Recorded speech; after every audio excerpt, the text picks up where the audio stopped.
You ask Tiger to solve. This deals with linear equations with one unknown. The final result is x equals 6/7. Let's solve it step by step.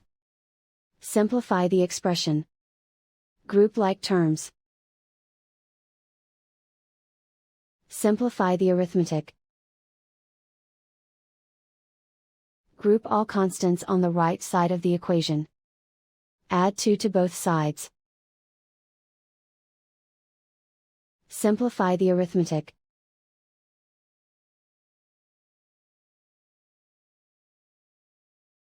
Isolate the x. Divide both sides by 7. Simplify the fraction.